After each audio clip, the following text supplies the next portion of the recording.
And the recording's on. Okay. Oh, hi. I would like to welcome you to Revive and Rise. And this is Melody Parrish. And I am here with Teslyn Savage. She's part of Eagleston Beacon House in Norfolk, Virginia. And here also with us today is a member of Beacon House, and her name is Joyce. Welcome, guys. I'm so excited that you're here. Thank you for having Thank us. you. We appreciate it, Melody. So this segment is going to be about traumatic brain injury. And whichever one wants to go first. We have Joyce that's going to tell us her story and her struggles, how everything makes her feel, and then things that she likes to do. So we're going to have that part, and then we're going to have interview Teslyn and talk about deals with every day with being an administrator over the Beacon House. And she's going to give us some insight into things we can do to help our friends with traumatic brain injury. So ladies, let's start the conversation. Okay. So Joyce, do you want to tell them how you sustained your injury? Yes, I sustained my injury when I was roaming the street by myself, doing other things. I met up with a guy. He was a sheriff. He shot me not once, but twice in my head. And then what happened after that? How did you get to the hospital? I guess something wrong up, and the policeman found me, and I was a no-show. So I think you mean, were you Jane Doe at the hospital? I was Jane Doe, yeah. Until they called my mom to let her know that I was never dead, I was still alive. What she believed in Jesus, thank you, God. I need God every day. Because things gonna happen that I don't want to happen. And then were you in a coma or anything while you were in the hospital? I was in a coma for I think 2 weeks. 2 weeks? 2 weeks. That's a long time. Till my mom came in and I said, hey mom. And I did every step by step. So after you were in the coma, was there anything you had to relearn? This hand was unconscious, couldn't do anything, but I learned how. Yeah, I learned how to write with this one. So you had to relearn how to write with your left hand. Yeah, this one, I could still do it if this one was out. And what about, did your personality change after you had your brain injury? Yeah. How so? Things I really could not control, that I had no part of it. So God stepped in. So now let's talk about like life today. What are some things that you enjoy doing? Oh, I love to do art. Art is my favorite. And you're a good artist, yeah. I just love to draw. I'm just by myself and just draws. Whatever comes on my mind, that's what I draw. And she draws very well. I have a piece of her artwork actually hanging in the office right now. And what about your birthday cards? Oh, they're so beautiful. Listen, I'm the kind of person that does everybody's birthday. So I actually got a card for each one of them. Everyone.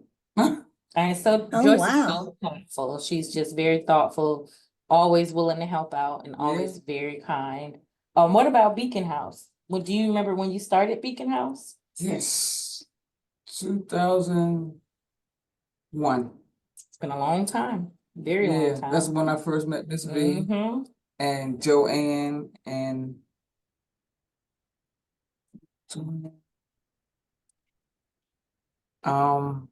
was it Kyle maybe? No, Kyle was not there.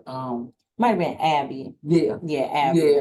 Yeah, it was quite some time ago. Yeah. And then coming to Beacon House, like what did you gain from coming here?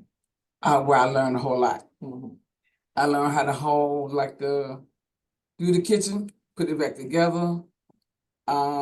Maintenance, put it back together. So when you say put it back together, do you mean like clean? Clean, just Mhm. clean till I can't clean no more. Joy, anytime, if you can't find Joyce, you can find her cleaning something, or organizing something, or drawing something for somebody. It's really beautiful. Oh, Do you think wow. what you want to say Well, about? those are skills that are quite important. Oh, you want to know something about my weight?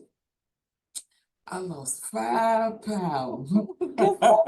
Good stuff. And Oh, wow, that's great. I'm a diabetic, so I have to go and do my medicine. If my sugar goes up, I do 20 to bring it down.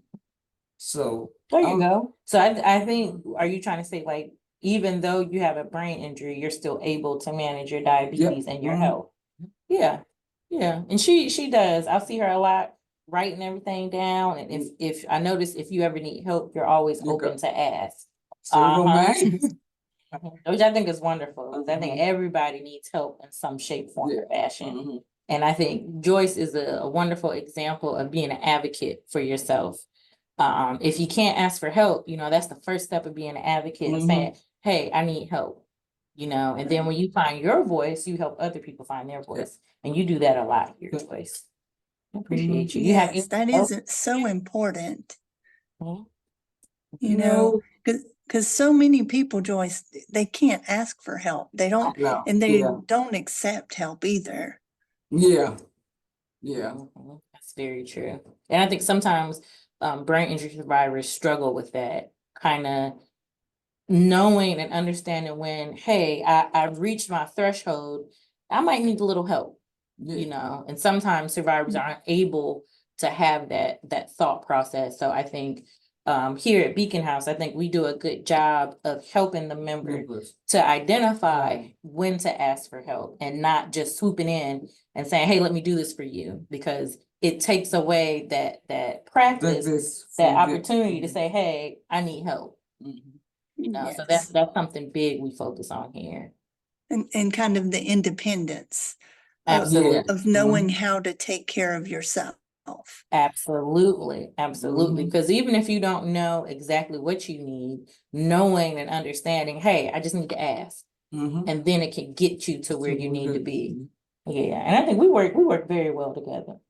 Yeah. I'm always following Joyce's lead. If Joyce say do it, I do it. Yep. If Joyce says do it, you do it. You don't ask no questions. That's right. That's right. Well, it sounds like a good relationship. Absolutely.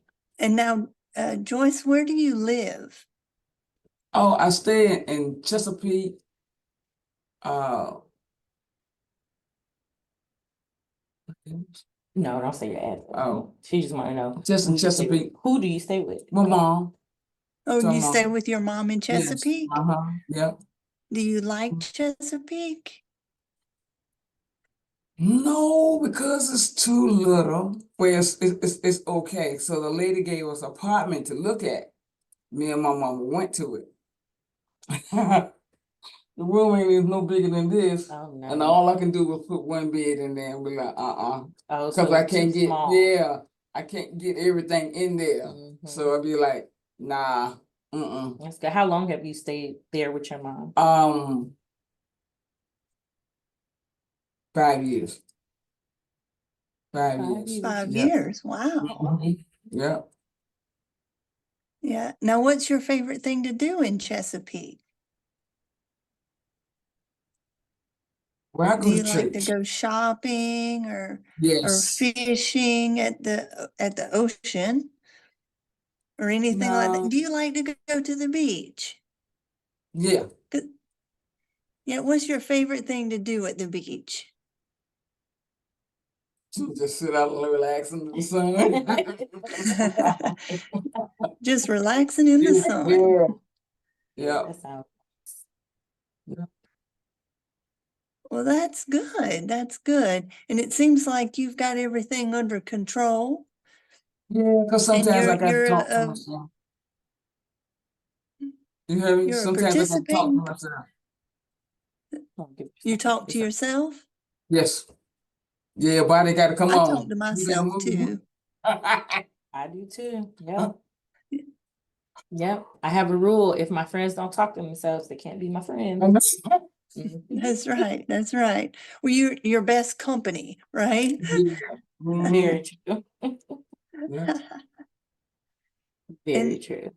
Teslyn, what have you seen in the Beacon House, and what role does it play in our community? That's a very good question. Beacon House is a clubhouse for brain injury survivors. And the model, clubhouse model, is actually stems from a mental health clubhouse model. And the role of the clubhouse is to kind of replace the day program. So typically day programs, clients with disabilities don't have a lot of choice. At Beacon House, in a clubhouse model, members have all choice available to them. We're very person-centered. So the goal of the clubhouse is for the members to come in and regain confidence, regain skills, so that way they can re-enter the workforce if they so choose to. Primarily, it's about focus, creating strong partnerships and relationships, and just having somewhere to come out of the house and something to do. Like Joyce was talking about the 3 units we have. Yeah. We have maintenance, culinary, and communications. And in each one of those units, the members have a chance to practice skills so that way they can transfer those skills to home or to a work to a job, excuse me. And I know Joyce loves to work in culinary unit. So culinary unit, this is where the fun is, Melody. We cook twice a week and we eat some good stuff. Do you remember what we ate last week, Joyce? Oh, I can cheat. It's on my board up there. girl, I know that. The chicken pot pie. Yeah. And we had grilled cheese and tomato soup. Yep. So we Oh, the wow. members and staff, yeah, we work on it together. It's not a staff-driven program, it's a member program. So the whole idea is for the members to primarily do the work, and the staff, we're there to support and work side by side with them. So in that day, let's look at last Friday for the grilled cheese. I kind of manned the stove, and we had someone to help out put the mayonnaise on the bread, because we did a trial and error. We did half with mayonnaise and half with butter. So another layer to that is educational opportunities, right? That's something small that we don't think about, but trying that to say, hey, which is better for grilled cheese, mayo or butter? And we found out mayo is actually actually better for making grilled cheese. And in that process, members, they buttered and put mayo on the bread. Then we had someone throw it on the griddle. Somebody put the cheese on. Once it was complete, we put everything on a plate and we do it together, and the whole goal of the clubhouse is to have a small amount of staff. So that way the members will feel like they have to do the work. Yeah. And most importantly, it's their clubhouse. I always tell everybody with brain injury survivors, a lot of times out in the world, out in their homes, they have their family members and friends taking things from them, be it independence as far as opening a door. Just because someone is in a wheelchair, that doesn't mean they want you to open a door for them, or they don't need you to open the door for them. And working here, I've learned, just ask, hey, do you need help? And if they say yes, cool. If they say no, that's cool too. I think here we have a variety of brain injury survivors from all walks of life, all age ranges. I think our youngest survivor is 24, 25. I think 25. I think they just turned 25. Yeah. And our oldest is 73. Oh, yeah. We have survivors that sustain injuries from childhood abuse, like shaken baby, or childhood violence. Joyce, like she said, a gunshot wound. We have motorcycle accidents, motor vehicle accidents, pedestrian accidents, drinking and driving. We have workplace accidents. There was one gentleman who got ran over by a train. So there are so many different ways that people sustain injuries, and people just aren't aware of it. A concussion, that is a very mild form of a brain injury. And people just don't take it serious. When I was growing up, people would say, oh, you saw stars, or you got your bell rung. Instead of really stopping and understanding, hey, I hit my head a few weeks ago, let's say 2 months, and I'm still having headaches. Mhm. I'm still dizzy. Maybe I should go to the doctor. Maybe Yeah. I should rest. And people just don't, they just don't think about it, you know. We even have some survivors from stroke, cardiac arrest, heart Mhm. attack, Yeah. aneurysm, you know, and people don't think of all these ways that you can acquire a brain injury. Yeah. And also with that, there are two types of injury, two types of, I guess, categories. They're all technically acquired, but now I think the industry has been moving to non-traumatic and traumatic to make a clear identifier. Okay. So there's all types of ways that people can sustain injuries.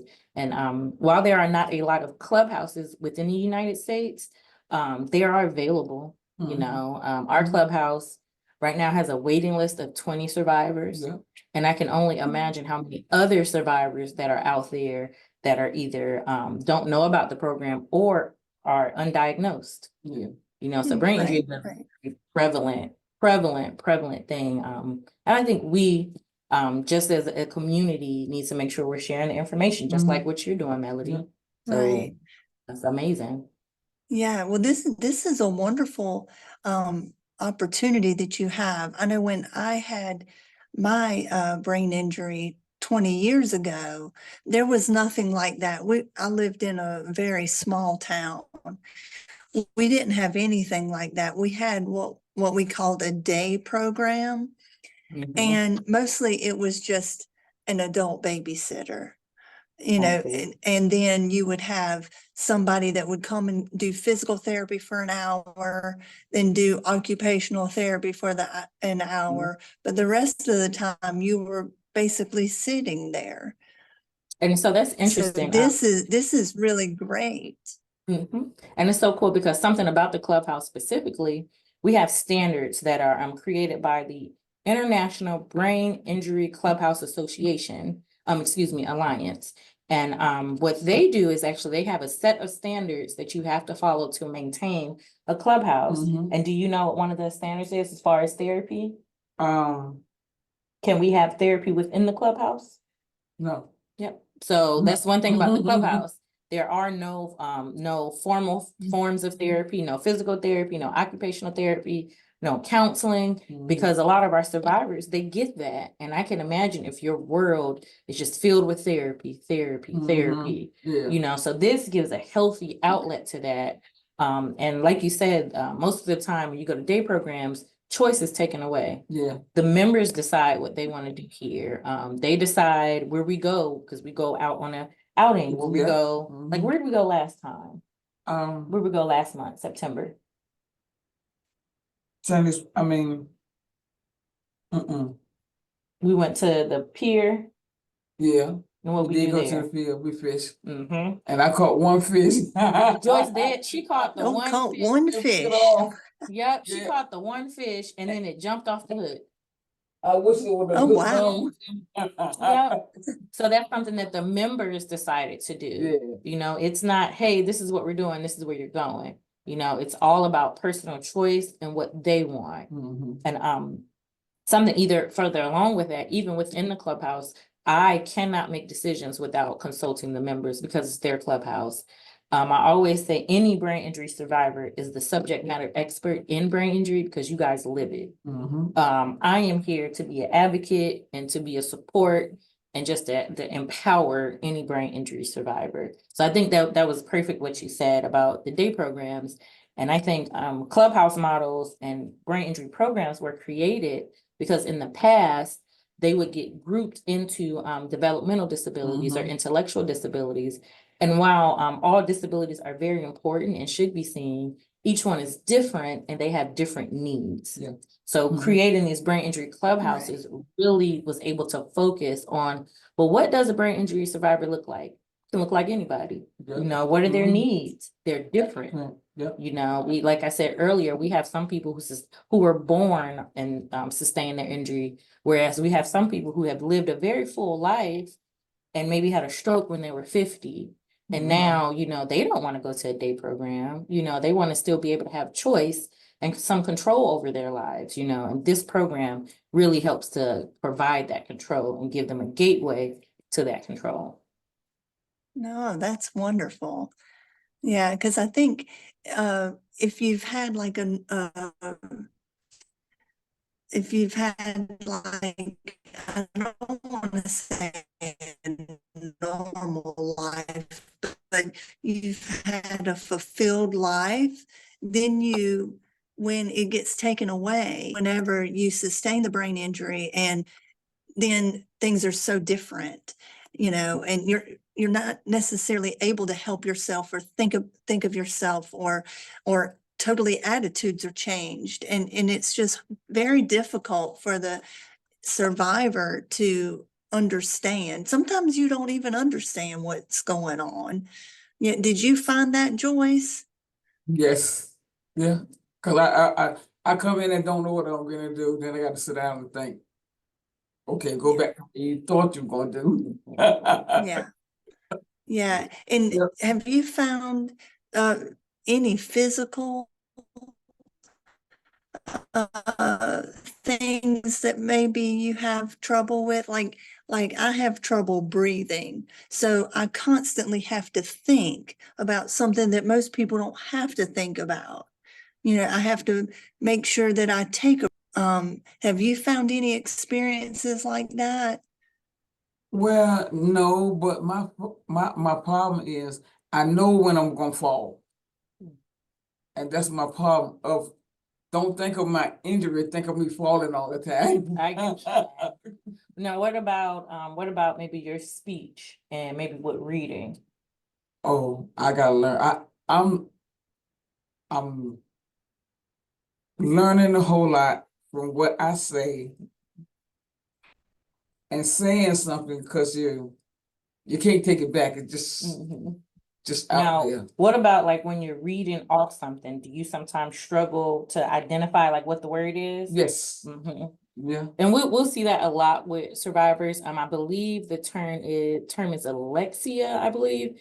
It's basically just a difficulty recognizing words and just language and things like that. Because sometimes is it okay if I share? Sometimes like when we're reading something, if Joyce is reading out loud and the word is banana, she might say like brunch, and it's not intentional. It's just the processing of, hey, is this what I'm saying? And sometimes her words come out a little jumbled, but I think because the environment is very welcoming to survivors, we all know what she's trying to say, and we help guide her there. Okay. Like sometimes, what do you call me? Oh,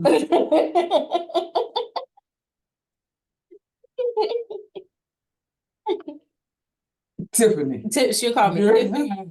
She'll call me Tanya. Sometimes she'll call me Bianca. And I think with her, these are all people within the clubhouse. And I think what it is she knows who I am. It's just difficult to match the name with the face. Yeah, so we don't ever take it as like, she doesn't know who I am. No, it's okay. It's not that serious. I know where her heart is, and I know she means well. And I think this is where maybe a lot of brain injury survivors struggle when you go outside of programs like this.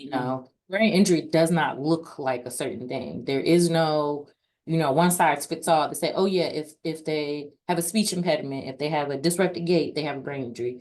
No, so when we go out in the world, if she was at the grocery store, we can't guarantee that someone is going to be as patient with her. And that's the real unfortunate thing. We always talk about that, like in the world, and anytime I say world, I mean outside of Beacon House. People don't know, and people don't want to be patient. They're like, what are you trying to say? We make sure we leave extra time. If Joyce is trying to process, I'm going to be quiet, because if I interrupt her while she's processing, she has to start all over again. Yeah. So we find different ways to help out and work with each other. Yeah, a brain injury is not the end of life. It doesn't mean you're stupid, you can't do anything. It's just a new chapter in your book. Yep, absolutely. And Joyce, you're proving that day by day. And every day, and I was told that I won't be able to do anything. Ask him. He said I can do everything. And when I'm in the word, I can do it. Yep. She can. I can do it. She really can. I've seen Joyce put her mind to something and she follows through. Yep. Mm-hmm. Absolutely. I think that's a skill that, as a brain injury survivor, you learn, and with other things as well. But that's a skill that people need, everybody needs. Yeah. If they focus on something and put their mind to it, then they can accomplish the goal. Absolutely. So that's wonderful. So Teslyn, how can we help? And you talk a lot about advocacy. What can we as, just society and somebody that wants to help, how can we do that? I think basically, kind of piggybacking off what I said earlier, especially if you know someone has a brain injury, be patient, be very, very patient. Learn them, like I learned Joyce when I can see when she's struggling. I say, hey, do you need some help? Because back to what we talked about earlier, sometimes survivors they're unable just to recognize, hey, I need to ask for help. So asking them before you provide that help makes a big difference, just like if it was me and someone just did something for me, I would hope that they would ask, so that's the one thing, being extremely patient, giving a lot of grace. Two, being an advocate, I was in the military, and a thing we always said, if you see something, say something. If you see that someone that doesn't matter if they have a brain injury or not, is being mistreated, being taken advantage of, say something. We have my goodness, the Brain Injury Alliance of Virginia. We have the International Brain Injury Clubhouse Association. There's Brain Injury International. There's all these ways that people can get connected and just learn more about brain injury. Right now, I'm studying to get my brain injury certification, and it has all these medical terms that I didn't even know, that we had a word for. So educate yourself. There's a lot of things on YouTube that talks about brain injury, how to protect yourself from a brain injury. There's a lot of things on YouTube. There's videos everywhere where you can just read and educate yourself. Something I learned when I started working with brain injury survivors here is that when I was in the military, they only talk about TBI. And I only assumed this was a thing you get in the military. This can happen to anyone at any age, anytime. Does not matter how much money you have, does not matter if you don't have any money. You could be wealthy and slip and fall in the bathtub, and then you have a TBI. You could be crossing the street and get hit by a car. You can have a seizure, and then as a result of that, you have brain injury. So there's so many different ways. And I think the best way to help survivors, listen to them. Listen to them, really try to understand what they're saying. If someone needs extra time, leave room for that time. Most importantly, do not park in handicapped spaces. Please do not do that. People need those spaces.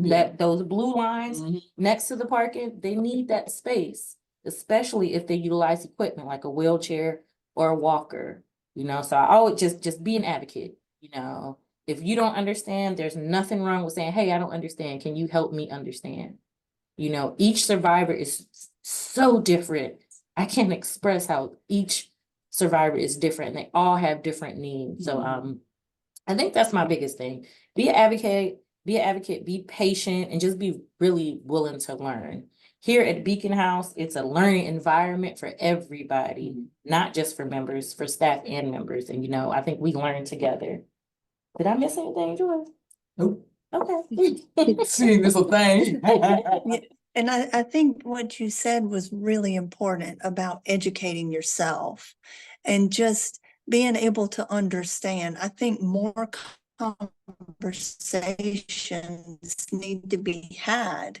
And I think I find that a lot of times people, if they find out that you have a brain injury or you have a disability, then they're afraid of you and they don't want to talk to you.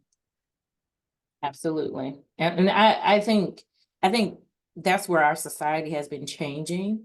They're really trying to move from a lot of facilities or institutions, and everything is community and home-based programming, as it should be. I think that it's so important to realize that anybody with a disability does not need to be ostracized. They need to be a part of the community. So that way they can really see what their needs are and get a better understanding. Because like I said, brain injury can look like me. Brain injury can look like anybody.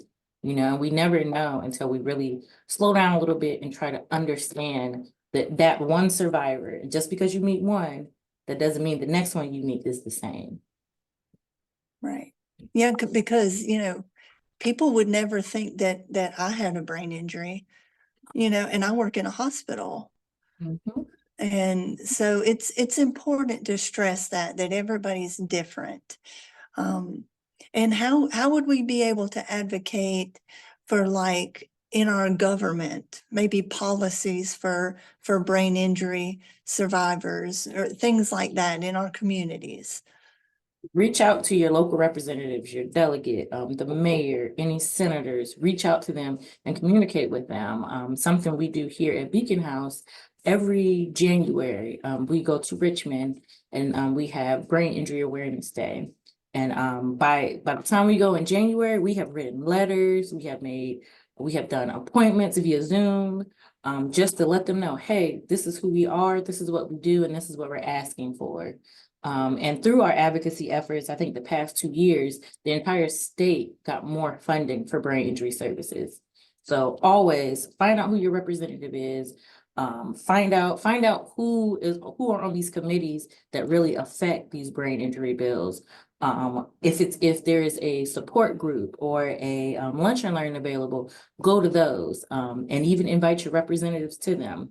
I think it was last Thursday, myself and a group of colleagues, we went to our new service areas and in the location.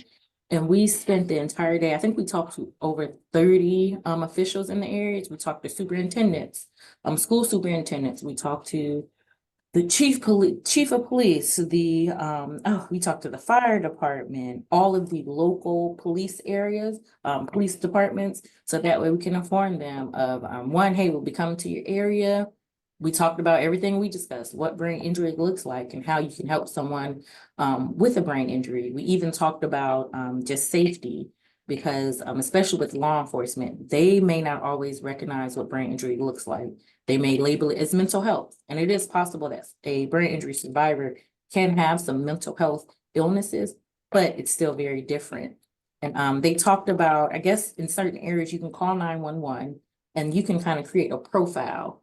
Similar for people who are the spectrum of autism. You can say, hey, I have a brain injury, and because of that, I have these behaviors. So if you come and you see me yelling and I'm frantic, that's a sign of my brain injury. Now, I always say that that's up to each individual. You don't have to disclose that, but it may help if the police come out. So there are so many different ways, follow your representatives on their social media, tag them when you see anything brain injury related. You would be surprised at how many representatives know about brain injury and how it truly affects someone's life. Oh, that's wonderful. Wonderful suggestions. Yes. I think it's one thing that you said again that's so important is to ask. You said that you need to ask your representatives of what you need. And it's so important to be able to do that. And I'm thankful that the Beacon House is teaching all of the members that. Well, ladies, I want to thank you so much for taking time with us and having this wonderful conversation and offering us just a glimpse in your life and what you do. And Joyce, I so appreciate you telling your story and letting us see, what you go through and what you like and things about yourself and Teslyn, for you. I'm so thankful that you're giving us ideas and telling people how to help and how to look at people, that and include people with brain injury so they feel comfortable. And anytime you would like to come back, please do so. We thank you so much for having us. I know this was a great conversation. Yeah. Did you enjoy it? I enjoyed it. Good, good. Oh, Yes. wonderful.